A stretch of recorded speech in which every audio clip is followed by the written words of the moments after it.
में गृह मंत्री अमित शाह पर्यवेक्षक के रूप में मौजूद होंगे और नए मुख्यमंत्री के नाम का ऐलान होगा। देखिए, विधायक तो चुनते हैं अपने विधायक दल का नेता, लेकिन विधायक दल का जो नेता होता है वही गवर्नर के पास जा करके और विधायकों के समर्थन की चिट्ठी सौंपता है और सरकार बनाने का दावा करता है पेश। तो संभवतः 5:30-6 बजे के आसपास गवर्नर के पास भारतीय जनता पार्टी के नवनिर्वाचित विधायकों का नेता, जिनको लीडर चुनेंगे, वो जाएंगे गवर्नर के पास और सरकार बनाने का दावा पेश करेंगे।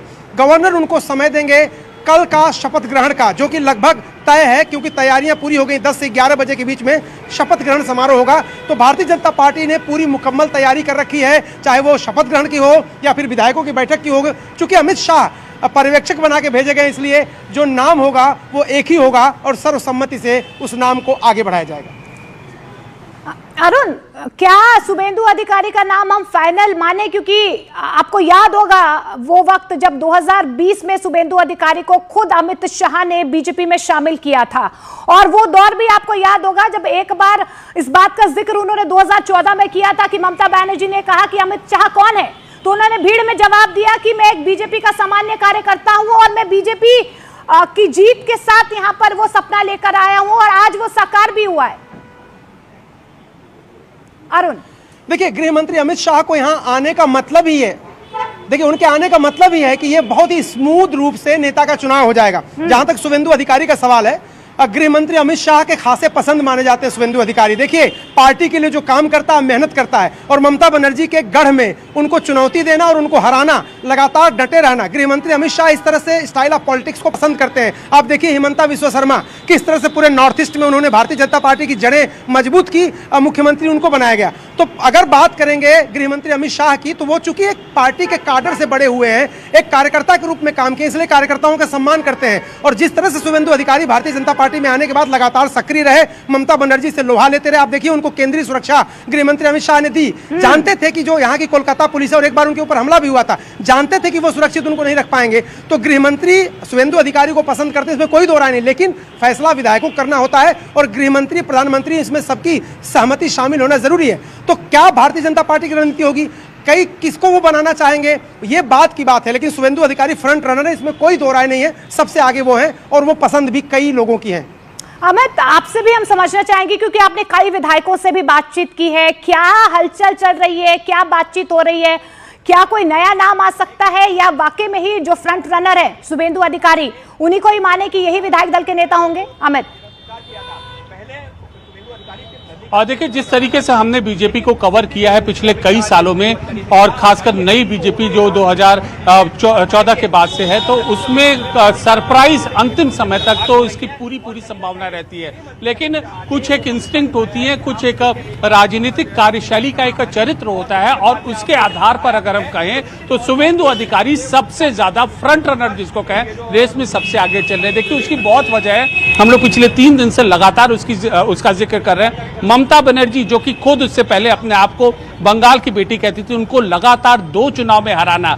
दूसरा, जिस तरीके की उत्पत्ति ममता बनर्जी की हुई थी, उसी तरीके से शुभेंदु अधिकारी की राजनीतिक पुनरुत्पत्ति उसी हिसाब से हुई थी। जमीन के पर जाकर उन्होंने ममता के खिलाफ मोर्चा खोला। नंदीग्राम में वो गए, जिस नंदीग्राम को चुनावी आधार बनाकर ममता बनर्जी ने सीपीएम को सत्ता से उखाड़ फेंका था, उसी नंदीग्राम में अब एक नए विजन के साथ, नए बंगाल के सपने के साथ, नए दीनदयाल उपाध्याय, श्यामा प्रसाद मुखर्जी के विजन के साथ वो नंदीग्राम के लोगों को गए, और एक नहीं 2 बार उसी नंदीग्राम से विधायक चुने गए, जो कि कभी ममता की कर्मभूमि थी। अब बात वहां से, ये 2021 की बात है, 2021 से सफर आगे बढ़ा जब बीजेपी को 77 सीटें आई।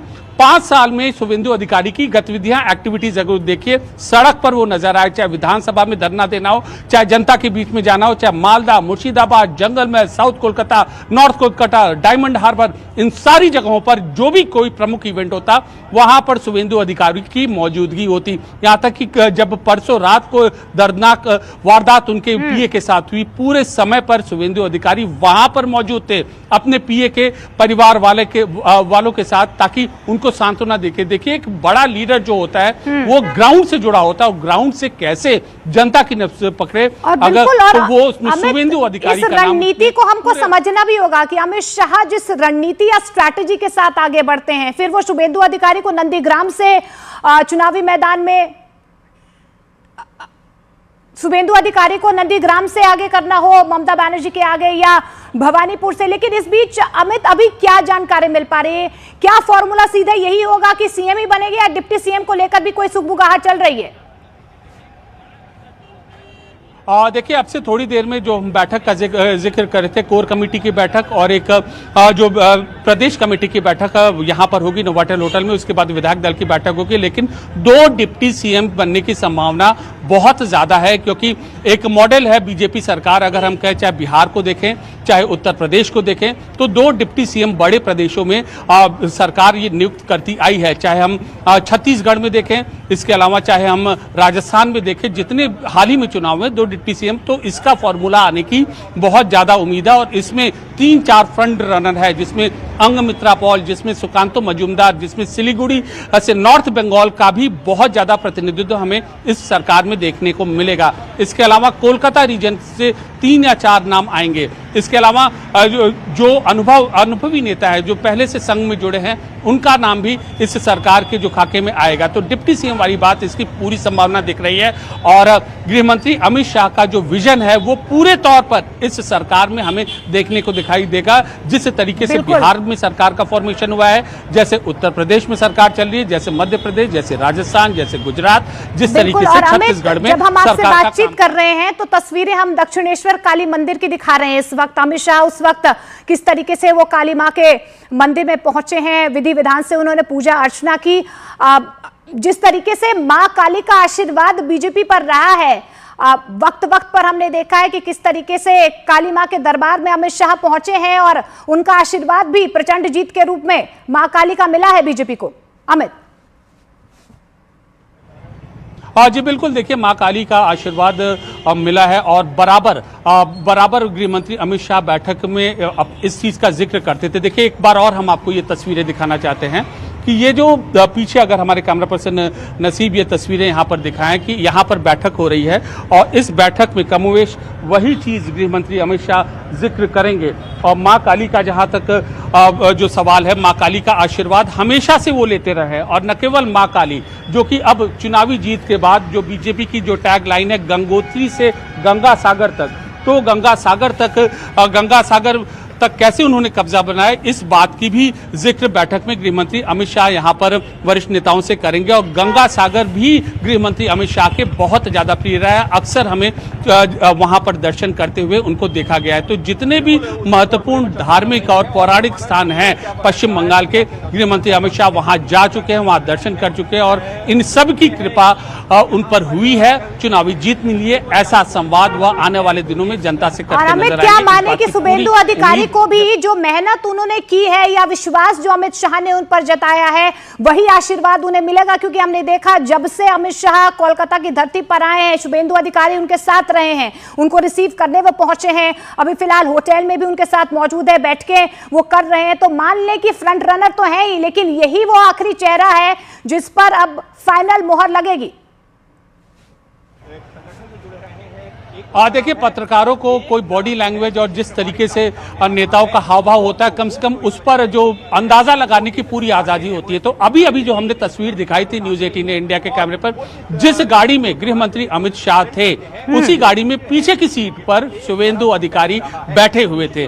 तो कम से कम अभी की फिलहाल की तस्वीरों में उनको उनकी मेहनत का इनाम मिलने की पूरी संभावना है, इस बात को हम यहाँ पर कह सकते हैं। और वजह जिसका हम जिक्र कर रहे थे कि कैसे शुभेंदु यहाँ पर आते थे और उन्होंने जनता के बीच में वो जाके वो संघर्ष करते दिखे, इन सारी बातों के संज्ञान में है, चाहे पीएम मोदी हो, चाहे गृहमंत्री अमित शाह हो, चाहे बीजेपी के वरिष्ठ नेता। अब जरा एक और तस्वीर आप अगर याद करिए, चुनावी प्रचार अभियान चल रहा था, योगी आदित्यनाथ यूपी सीएम आए थे, और शुभेंदु अधिकारी नेता विपक्ष उस वक्त हुआ थे, कुछ दिनों पहले की बात है, साक्षात दंडवत करके शुभेंदु अधिकारी महाराज योगी आदित्यनाथ का आशीर्वाद लेते हैं। ये हम अपनी लैंग्वेज में कह रहे हैं, वैसे तो वो यूपी सीएम हैं, उनका साक्षात पूरे पब्लिक के सामने दंडवत करके आशीर्वाद लेते हैं। तो एक पर्टिकुलर एजेंडा, एक किस एजेंडे के साथ वह जनता के बीच में गए थे, ये सारी चीजें वरिष्ठ नेताओं को मालूम है, और ये सारी चीजों को संज्ञान में लिया जाएगा जब मुख्यमंत्री के पद के नाम का मंथन होगा। और इस आधार पर, इस बॉडी लैंग्वेज पर गृह मंत्री अमित शाह की इस कंपेनियनशिप, इस जो अभी गाड़ी में उनके साथ मौजूद थे, हम ये अंदाजा लगा सकते हैं कि प्रबलतम दावेदार वही हैं फिलहाल। बिल्कुल। और हमें देखिए, राजनीति में मैसेजिंग बहुत बड़ी चीज होती है और ये कहीं ना कहीं मैसेज ही है। जिस तरीके से आपने कई वाक्य भी गिनवाए, इससे पहले अरुण भी जिस तरीके से बातचीत कर रहे थे, अरुण की तरफ से भी कहा गया कि एक विश्वास, एक भरोसा जो है शुभेंदु अधिकारी में हमेशा से अमित शाह का रहा है और इसी भरोसे को उन्होंने जीता भी है। लेकिन बॉडी लैंग्वेज की अगर हम बात करें या उस विश्वास की हम बात करें, मैसेजिंग की अगर हम बात करें, गाड़ी में साथ आना, रिसीव करना, तो ये बहुत बड़ा मैसेज जनता के बीच जा रहा है कि हाँ, बंगाल का अब जो नया चेहरा होगा, जो कमान बंगाल की होगी वो इसी चेहरे पर होगी। विश्वास जताइए, विश्वास रखिए। जी बिल्कुल, देखिए जो बैठक होगी वहां पर उससे यही मैसेजिंग करने की कोशिश की जाएगी। एक बार और मैं आपको ये तस्वीरें यहाँ पर दिखाना चाहता हूँ कि उस जगह की जहाँ पर ये बैठक हो रही है और यहाँ पर ये जो बैठक हो रही है इसमें सारे जो वरिष्ठ नेता हैं वो मौजूद हैं, चाहे श्रीकांत मजूमदार हो, चाहे शुभेंदु अधिकारी हो, चाहे जो नेता यहाँ पर मौजूद हैं। और एक और तो ये वरिष्ठ नेता यहाँ पर मौजूद हैं, तो दूसरी ओर जो सारे विधायक हैं वो दूसरी जगह वह आना उनका शुरू हो जाएगा अब से थोड़ी देर में। तो पीएम मोदी का तो यह नेतृत्व था ही, साथ ही साथ जैसे जैसे गृह मंत्री अमित शाह पिछले 6 महीने में पश्चिम बंगाल गए थे, जो चीजें उन्होंने यहाँ पर बताई थी वो चीजों का अनुसरण हुआ। 2021 की अगर हम सारांश में कहें कि 2021 की गलतियों को यहाँ पर ध्यान में रखा उन्होंने, बकायदा एक टेक्स्ट बुक बनाई जिसको हम कह सकते हैं कि एक राजनीतिक समझदारी की भाषा में बकायदा एक उसका खाता तैयार किया गया उन गलतियों का। और सबसे पहली चीज शुरू हुई स्थानीय नेताओं को तरजीह देना। करीब 50 से 60 ऐसे प्रदेश स्तर पर जो चुनावी पदाधिकारी थे उनको तैयार किया गया 2021 से 2023 के बीच में।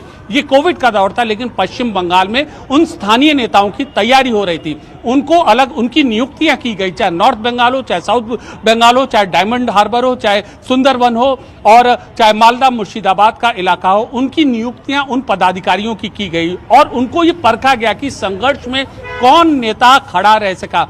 फिर उसके बाद 2024 का जब लोकसभा चुनाव हुआ तो बीजेपी को उसमें एक तरह से बंगाल जीतकर एक बहुत बड़ा मैसेज यहां पर जो है बीजेपी की तरफ से दे दिया गया है कि पूरा पूरब जो है अब बीजेपी के खाते में आ गया है। बहुत बहुत शुक्रिया Amit. Presented by Hamdard foods India. Kolkata के लिए पर्यवेक्षक बनाए गए अमित शाह मीटिंग के लिए पहुंचे कोलकाता। शाम 4 बजे बीजेपी विधायक दल की है बैठक। सूत्रों के मुताबिक शुभेंदु अधिकारी का नाम लगभग फाइनल। तमिलनाडु में नई सरकार पर सस्पेंस बरकरार। मीटिंग के लिए पार्टी दफ्तर पहुंचे टीवीके के विधायक। बहुमत के आंकड़ों पर फंसा पाएगा लेकिन उसके बाद वो खा जाएगा। तो देखिए, एक ऐतिहासिक जीत यहां पर पश्चिम बंगाल में बीजेपी के लिए थी और उसको और बड़ा बनाने की तैयारी है ताकि जश्न यादगार रहे। आप देखिए, पश्चिम बंगाल के लिए आज का दिन बेहद अहम भी है। अब कैसे बंगाल का नया सीएम कौन होगा इस पर चर्चा होगी, वो आज शाम तय भी हो जाएगा। आज शाम 4 बजे कोलकाता के न्यू टाउन के विश्व बांग्ला कन्वेंशन सेंटर में बीजेपी विधायक दल की बैठक होने वाली है। इस बैठक में विधायक दल के नेता के चुनाव के लिए पर्यवेक्षक बनाए गए केंद्रीय गृह मंत्री अमित शाह भी शामिल होंगे। अब सूत्रों के मुताबिक शुभेंदु अधिकारी का नाम मुख्यमंत्री पद के लिए सबसे आगे बताया जा रहा है। वहीं 9 मई यानी कल सुबह 11 बजे कोलकाता के ब्रिगेड परेड ग्राउंड में नई सरकार का शपथ ग्रहण समारोह होगा। शपथ ग्रहण समारोह के लिए एनडीए के बड़े नेताओं को आमंत्रित किया गया है और साथ ही बीजेपी शासित सभी राज्यों के मुख्यमंत्रियों को भी आमंत्रित किया गया है। प्रधानमंत्री नरेंद्र मोदी भी शपथ ग्रहण समारोह में शामिल होंगे। तो देखिए, ग्राउंड जीरो से भी हर एक तस्वीर हम आप तक यहाँ पहुंचाएंगे। सबसे बड़ा सस्पेंस इसी बात को लेकर है कि अब जब सत्ता यहाँ पर आई है तो आखिर बीजेपी का वो चेहरा सीएम के लिए कौन होगा। पश्चिम बंगाल में बीजेपी ने भगवा लहरा दिया है। अभूतपूर्व सफलता उसको चुनाव में मिली है और तो तैयारी जश्न की भी अभूतपूर्व तरीके से ही की जा रही। इस वक्त कोलकाता के ब्रिगेड परेड मैदान में आप देखिए हजारों की संख्या में जो वर्कर हैं वो लगे हुए हैं। एक बड़ा सा जो मंच आपको तस्वीरों में दिखाई दे रहा है, प्रधानमंत्री नरेंद्र मोदी इसी मंच पर कल संबोधित करेंगे यहाँ के लोगों को जिन्होंने प्रचंड बहुमत से भारतीय जनता पार्टी की सरकार बनाई है। चूंकि बारिश का मौसम है इसलिए भी ऐसे टेंट लगाए जा रहे हैं जिससे लोग बैठ करके और बारिश बाधा उसमें न बने, प्रधानमंत्री को सुन सकें और साथ ही साथ शपथ ग्रहण समारोह के साक्षी भी बने। इस वक्त तस्वीरों में देखेंगे आप तो हजारों की संख्या में यहाँ पर जो वर्कर हैं वो लगे हुए हैं और पूरा ग्राउंड तैयार किया जा रहा है। न सिर्फ प्रधानमंत्री नरेंद्र मोदी, गृह मंत्री अमित शाह, बल्कि केंद्रीय कैबिनेट के कई मंत्री, तमाम मुख्यमंत्री इस शपथ ग्रहण समारोह में शामिल होने वाले हैं। डॉक्टर श्यामा प्रसाद मुखर्जी के जन्म स्थान पर भारतीय जनता पार्टी के जो एक बड़े आइडियोलॉग हैं, उनके प्रदेश में सरकार बनना भारतीय जनता पार्टी की एक बड़ी अचीवमेंट है और संभवतः यही वजह है कि भारतीय जनता पार्टी इसको पूरा सेलिब्रेट भी करना चाहती है और तैयारियां भी उसी लेवल की ब्रिगेड परेड ग्राउंड में की जा रही हैं। कैमरामैन राकेश नेगी के साथ अरुण सिंह, न्यूज़ 18 इंडिया, कोलकाता। तो ये पश्चिम बंगाल से परेड ग्राउंड की तस्वीरें आप यहां पर देख रहे थे, क्योंकि पुरजोर तरीके से बहुत मेहनत बीजेपी ने यहां पर की, लेकिन अब उस जीत को और ज्यादा ऐतिहासिक सीटें नहीं मिलती हैं तो वो एनडीए से बाहर निकलने पर विचार कर सकते हैं। इधर डीएमके की ओर से सूत्रों के हवाले से एक खबर मिल रही है कि डीएमके तभी एआईएडीएमके को सरकार बनाने के लिए बाहर से समर्थन दे सकती है जब वे बीजेपी से अपने संबंध तोड़ ले। अब सबकी निगाहें इस बात पर टिकी हुई है कि वामपंथी और बीसी के अपना आखिरी फैसला क्या लेते हैं। तो देखिए, सुगबुगाहट लगातार तमिलनाडु में भी सरकार गठन को लेकर लगातार बढ़ती हुई नजर आई। हालांकि यहां पर पेंच फंसता हुआ नजर आ रहा है। टीवी के सबसे बड़ी पार्टी यहां पर बनी है, लेकिन पेंच फंस गया है। उनके पास बहुमत का आंकड़ा नहीं है। राज्यपाल की तरफ से कहा गया है कि उन्हें अपने 118 विधायकों का समर्थन जो है वो दिखाना होगा।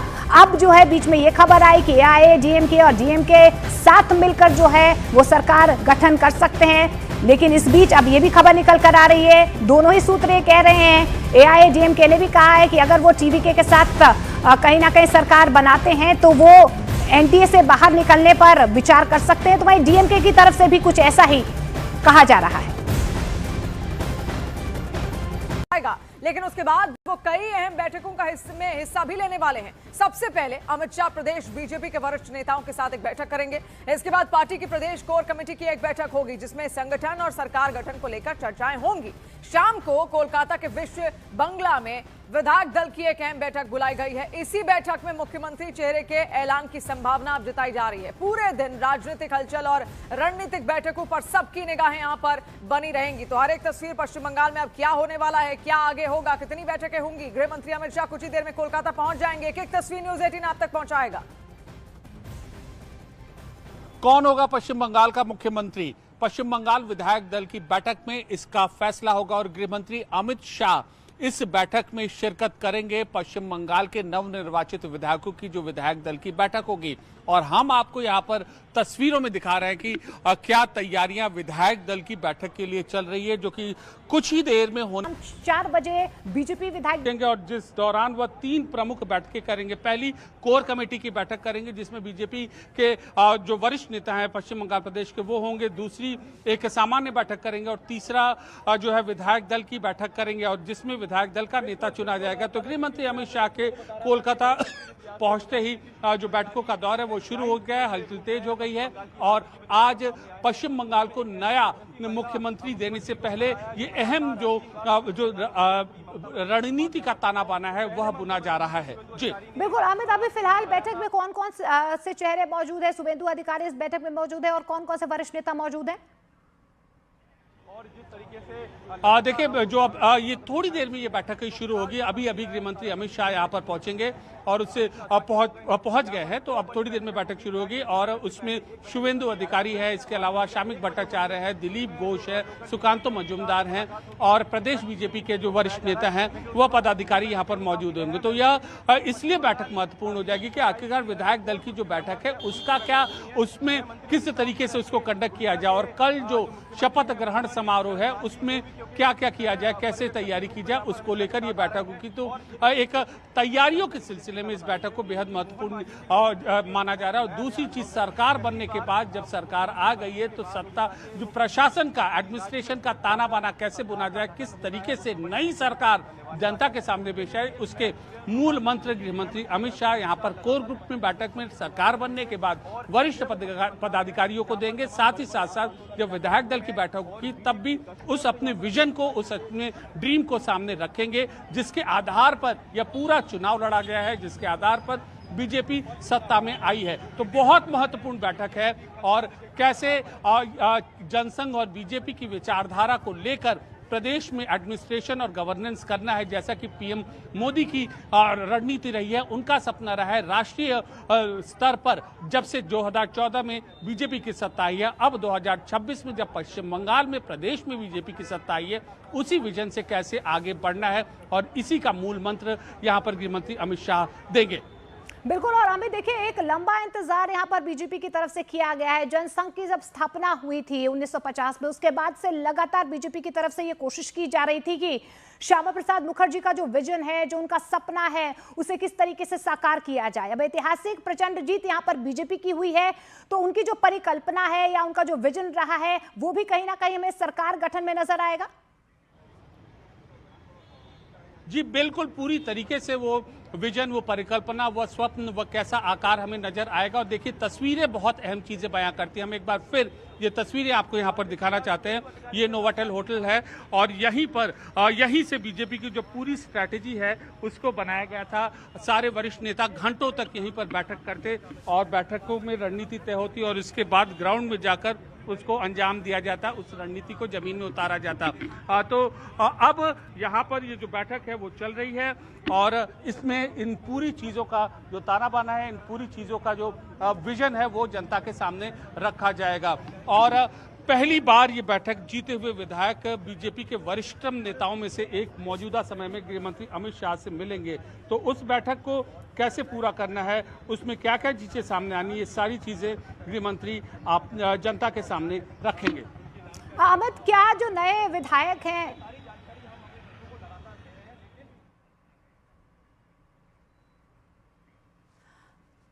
और अरुण का भी रुख कर लेते हैं। देखिए अरुण, क्योंकि ऐतिहासिक जीत हुई है और शक्ति प्रदर्शन के तौर पर भी बीजेपी कहीं ना कहीं उस परिकल्पना को आगे रखना चाहते हैं जो श्यामा प्रसाद मुखर्जी ने सपना देखा था। 1950 के बाद ये सपना पूरा हुआ है प्रचंड जीत के साथ। किस तरीके की तैयारियां नजर आ रही ग्राउंड जीरो पर?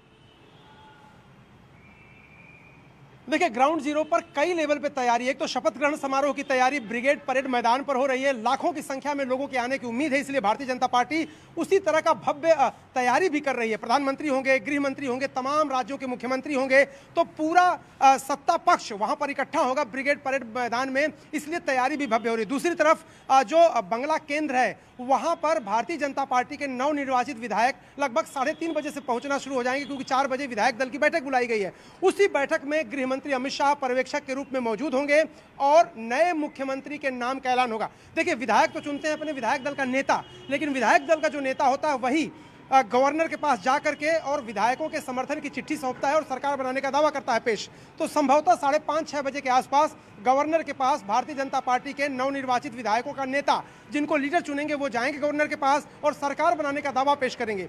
गवर्नर उनको समय देंगे कल का शपथ ग्रहण का, जो कि लगभग तय है, क्योंकि तैयारियां पूरी हो गई। 10 से 11 बजे के बीच में शपथ ग्रहण समारोह होगा। तो भारतीय जनता पार्टी ने पूरी मुकम्मल तैयारी कर रखी है, चाहे वो शपथ ग्रहण की हो या फिर विधायकों की बैठक की हो। चूंकि अमित शाह पर्यवेक्षक बना के भेजे गए, इसलिए जो नाम होगा वो एक ही होगा और सर्वसम्मति से उस नाम को आगे बढ़ाया जाएगा। अरुण, क्या शुभेंदु अधिकारी का नाम हम फाइनल माने? क्योंकि आपको याद होगा वो वक्त जब 2020 में शुभेंदु अधिकारी को खुद अमित शाह ने बीजेपी में शामिल किया था, और वो दौर भी आपको याद होगा जब एक बार इस बात का जिक्र उन्होंने 2014 में किया था कि ममता बनर्जी ने कहा कि अमित शाह कौन है, तो उन्होंने भीड़ में जवाब दिया कि मैं एक बीजेपी का सामान्य कार्यकर्ता हूं और मैं बीजेपी की जीत के साथ यहां पर वो सपना लेकर आया हूं और आज वो साकार भी हुआ है।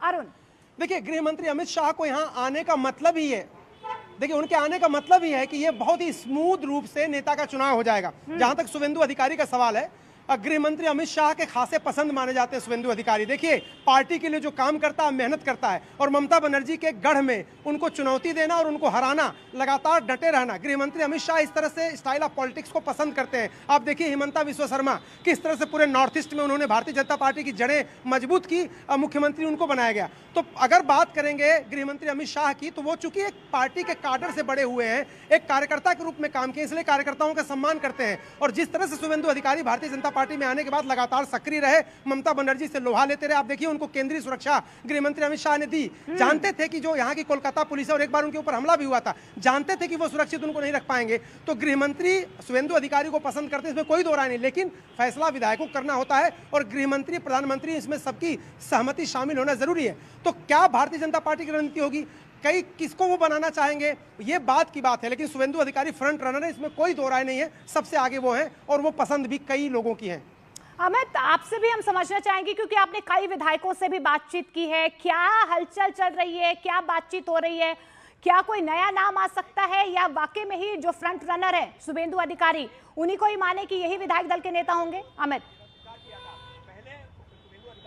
और देखिए जिस तरीके से हमने बीजेपी को कवर किया है पिछले कई सालों में, और खासकर नई बीजेपी जो 2014 के बाद से है, तो उसमें सरप्राइज अंतिम समय तक तो इसकी पूरी संभावना रहती है। लेकिन कुछ एक इंस्टिंक्ट होती है, कुछ एक राजनीतिक कार्यशैली का एक चरित्र होता है, और उसके आधार पर अगर हम कहें तो शुभेंदु अधिकारी सबसे 3 दिन से लगातार उसका जिक्र कर रहे हैं। ममता बनर्जी जो कि खुद उससे पहले अपने आप को बंगाल की बेटी कहती थी, उनको लगातार 2 चुनाव में हराना। दूसरा, जिस तरीके की उत्पत्ति ममता बनर्जी की हुई थी, उसी तरीके से शुभेंदु अधिकारी की राजनीतिक पुनरुत्पत्ति उसी हिसाब से हुई थी। जमीन के पर जाकर उन्होंने ममता के खिलाफ मोर्चा खोला। नंदीग्राम में वो गए, जिस नंदीग्राम को चुनावी आधार बनाकर ममता बनर्जी ने सीपीएम को सत्ता से उखाड़ फेंका था, उसी नंदीग्राम में अब एक नए विजन के साथ, नए बंगाल के सपने के साथ, नए दीनदयाल उपाध्याय, श्यामा प्रसाद मुखर्जी के विजन के साथ वो नंदीग्राम के लोगों को गए, और एक नहीं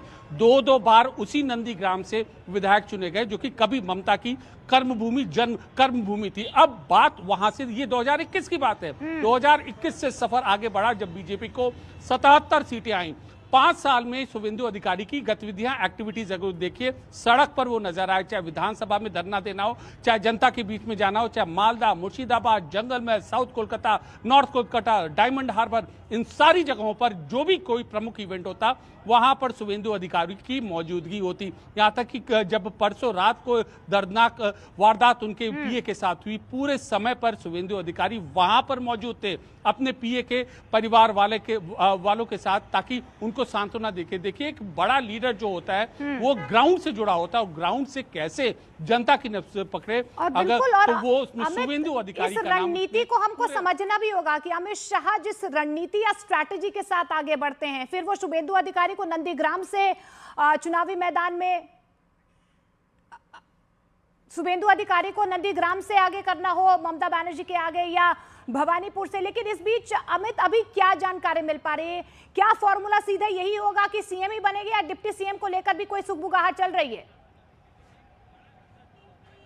देखिए, अब से थोड़ी देर में जो हम बैठक का जिक्र कर रहे थे, कोर कमेटी की बैठक और एक जो प्रदेश कमेटी की बैठक यहाँ पर होगी नोवाटेल होटल में, उसके बाद विधायक दल की बैठक होगी। लेकिन 2 डिप्टी सीएम बनने की संभावना बहुत ज़्यादा है, क्योंकि एक मॉडल है बीजेपी सरकार। अगर हम कहें, चाहे बिहार को देखें, चाहे उत्तर प्रदेश को देखें, तो 2 डिप्टी सीएम बड़े प्रदेशों में सरकार ये नियुक्त करती आई है। चाहे हम छत्तीसगढ़ में देखें, इसके अलावा चाहे हम राजस्थान में देखें, जितने हाल ही में चुनाव में 2 डिप्टी सीएम, तो इसका फॉर्मूला आने की बहुत ज्यादा उम्मीद है। और इसमें 3-4 फ्रंट रनर है, जिसमें अंगमित्रा पॉल, जिसमें सुकांतो मजूमदार, जिसमें सिलीगुड़ी से नॉर्थ बंगाल का भी बहुत ज्यादा प्रतिनिधित्व हमें इस सरकार में देखने को मिलेगा। इसके अलावा कोलकाता रीजन से 3 या 4 नाम आएंगे। इसके अलावा जो अनुभवी नेता है, जो पहले से संघ में जुड़े हैं, उनका नाम भी इस सरकार के जो खाके में आएगा। तो डिप्टी सीएम वाली बात, इसकी पूरी संभावना दिख रही है।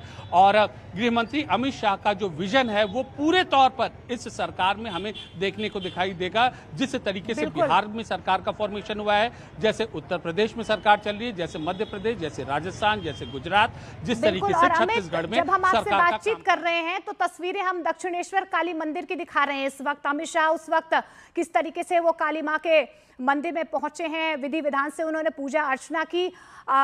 जिस तरीके से मां काली का आशीर्वाद बीजेपी पर रहा है, वक्त वक्त पर हमने देखा है कि किस तरीके से काली मां के दरबार में अमित शाह पहुंचे हैं, और उनका आशीर्वाद भी प्रचंड जीत के रूप में मां काली का मिला है बीजेपी को। अमित, जी बिल्कुल, देखिए माँ काली का आशीर्वाद मिला है और बराबर गृह मंत्री अमित शाह बैठक में इस चीज़ का जिक्र करते थे। देखिए एक बार और हम आपको ये तस्वीरें दिखाना चाहते हैं कि ये जो पीछे, अगर हमारे कैमरा पर्सन नसीब ये तस्वीरें यहाँ पर दिखाएं कि यहाँ पर बैठक हो रही है और इस बैठक में कमोवेश वही चीज़ गृह मंत्री अमित शाह जिक्र करेंगे।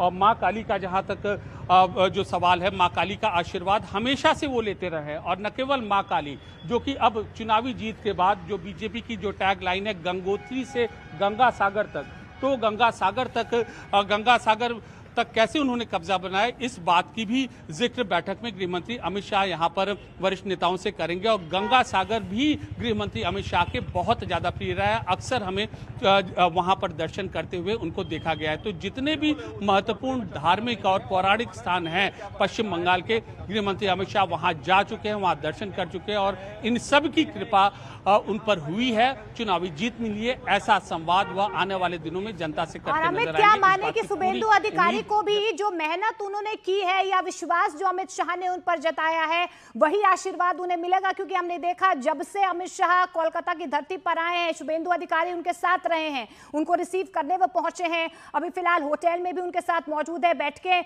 वो कर रहे हैं। तो मान लें कि फ्रंट रनर तो है ही, लेकिन यही वो आखिरी चेहरा है जिस पर अब फाइनल मुहर लगेगी। देखिए पत्रकारों को कोई बॉडी लैंग्वेज और जिस तरीके से नेताओं का हाव भाव होता है, कम से कम उस पर जो अंदाजा लगाने की पूरी आज़ादी होती है। तो अभी जो हमने तस्वीर दिखाई थी न्यूज़ 18 इंडिया के कैमरे पर, जिस गाड़ी में गृह मंत्री अमित शाह थे उसी गाड़ी में पीछे की सीट पर शुभेंदु अधिकारी बैठे हुए थे। तो कम से कम अभी की फिलहाल की तस्वीरों में उनको उनकी मेहनत का इनाम मिलने की पूरी संभावना है, इस बात को हम यहाँ पर कह सकते हैं। और वजह जिसका हम जिक्र कर रहे थे कि कैसे शुभेंदु यहाँ पर आते थे और उन्होंने जनता के बीच में वो जाके वो संघर्ष करते दिखे, इन सारी बातों के संज्ञान में है, चाहे पीएम मोदी हो, चाहे गृहमंत्री अमित शाह हो, चाहे बीजेपी के वरिष्ठ नेता। अब जरा एक और तस्वीर आप अगर याद करिए, चुनावी प्रचार अभियान चल रहा था, योगी आदित्यनाथ यूपी सीएम आए थे और शुभेंदु अधिकारी नेता विपक्ष उस वक्त हुआ थे, कुछ दिनों पहले की बात है, साक्षात दंडवत करके शुभेंदु अधिकारी महाराज योगी आदित्यनाथ का आशीर्वाद लेते हैं। ये हम अपनी लैंग्वेज में कह रहे हैं, वैसे तो वो यूपी सीएम हैं, उनका साक्षात पूरे पब्लिक के सामने दंडवत करके आशीर्वाद लेते हैं। तो एक पर्टिकुलर एजेंडा, एक किस एजेंडे के साथ वह जनता के बीच में गए थे, ये सारी चीजें वरिष्ठ नेताओं को मालूम है और ये सारी चीजों को संज्ञान में लिया जाएगा जब मुख्यमंत्री के पद के नाम का मंथन होगा। और इस आधार पर, इस बॉडी लैंग्वेज पर गृह मंत्री अमित शाह की इस कंपेनियनशिप, इस जो अभी गाड़ी में उनके साथ मौजूद थे, हम ये अंदाजा लगा सकते हैं कि प्रबलतम दावेदार वही हैं फिलहाल। बिल्कुल। और हमें देखिए, राजनीति में मैसेजिंग बहुत बड़ी चीज होती है और ये कहीं ना कहीं मैसेज ही है। जिस तरीके से आपने कई वाक्य भी गिनवाए, इससे पहले अरुण भी जिस तरीके से बातचीत कर रहे थे, अरुण की तरफ से भी कहा गया कि एक विश्वास, एक भरोसा जो है शुभेंदु अधिकारी में हमेशा से अमित शाह का रहा है और इसी भरोसे को उन्होंने जीता भी है। लेकिन बॉडी लैंग्वेज की अगर हम बात करें या उस विश्वास की हम बात करें, मैसेजिंग की अगर हम बात करें, गाड़ी में साथ आना, रिसीव करना, तो ये बहुत बड़ा मैसेज जनता के बीच जा रहा है कि हाँ, बंगाल का अब जो नया चेहरा होगा, जो कमान बंगाल की होगी वो इसी चेहरे पर होगी। विश्वास जताइए, विश्वास रखिए। जी बिल्कुल, देखिए जो बैठक होगी वहाँ पर उससे यही मैसेजिंग करने की कोशिश की जाएगी। एक बार और मैं आपको ये तस्वीरें यहाँ पर दिखाना चाहता हूँ कि उस जगह की जहाँ पर ये बैठक हो रही है और यहाँ पर ये जो बैठक हो रही है इसमें सारे जो वरिष्ठ नेता हैं जो वो मौजूद हैं, चाहे श्रीकांत मजूमदार हो, चाहे शुभेंदु अधिकारी हो, चाहे जो नेता यहाँ पर मौजूद हैं। और एक और तो ये वरिष्ठ नेता यहाँ पर मौजूद हैं, तो दूसरी ओर जो सारे विधायक हैं वो दूसरी जगह वह आना उनका शुरू हो जाएगा अब से थोड़ी देर में। तो पीएम मोदी का तो यह नेतृत्व था ही, साथ ही साथ जैसे जैसे गृह मंत्री अमित शाह पिछले 6 महीने में पश्चिम बंगाल गए थे, जो चीज़ें उन्होंने यहाँ पर बताई थी वो चीज़ों का अनुसरण हुआ। 2021 की अगर हम सारांश में कहें कि 2021 की गलतियों को यहाँ पर ध्यान में रखा, उन्होंने बकायदा एक टेक्स्ट बुक बनाई जिसको हम कह सकते हैं कि एक राजनीतिक समझदारी की भाषा में बकायदा एक उसका खाता तैयार किया गया उन गलतियों का। और सबसे पहली चीज शुरू हुई स्थानीय नेताओं को तरजीह देना। करीब 50 से 60 ऐसे प्रदेश स्तर पर जो चुनावी पदाधिकारी थे उनको तैयार किया गया। 2021 से 2023 के बीच में ये कोविड का दौर था, लेकिन पश्चिम बंगाल में उन स्थानीय नेताओं की तैयारी हो रही थी, उनको अलग उनकी नियुक्तियां की गई, चाहे नॉर्थ बंगाल हो, चाहे साउथ बंगाल हो, चाहे डायमंड हार्बर हो, चाहे सुंदरवन हो और चाहे मालदा मुर्शिदाबाद का इलाका हो, उनकी नियुक्तियां उन पदाधिकारियों की गई और उनको ये परखा गया कि संघर्ष में कौन नेता खड़ा रह सका। फिर उसके बाद 4 बजे बीजेपी विधायक दल की बैठक होनी है। इस बैठक में पर्यवेक्षक अमित शाह हैं और ऐसे में कोलकाता आधार पर महिलाओं के मुद्दों को बीजेपी जन जन के बीच में इस चुनाव प्रचार अभियान के दौरान ले गई थी, तो इसलिए ये जो चेहरा है महिला डिप्टी सीएम का वो यहाँ पर सामने आ सकता है। और यही नहीं, सारे विधायकों से इसमें फीडबैक ले लिया जा चुका है और सबकी बातें इस वक्त जो बैठक चल रही है गृह मंत्री अमित शाह के साथ बीजेपी तो कौन सा वो महिला चेहरा हो सकता है? अग्निमित्रा पॉल हो सकती है? देखिए, जो चेहरा हो सकता है उसके बारे में हम सिर्फ कयास लगा सकते हैं, लेकिन हम ये कह सकते हैं अग्निमित्रा पॉल जिनका नाम आपने दिया, भारती घोष का भी नाम सामने आ सकता है, इसके अलावा रूपा गांगुली का भी नाम हो सकता है। तो ये सारे जो नाम हैं हम सिर्फ नाम कह सकते हैं, लेकिन अंतिम नाम तभी सामने आएगा जब इसकी आधिकारिक रूप से घोषणा होगी। अग्निमित्रा पॉल की हमारी कुछ दिन पहले उनसे बात भी हुई थी। वो परसों जब शुभेंदु अधिकारी के पीए की हत्या हो गई थी तब भी वो वहां पर गई थी।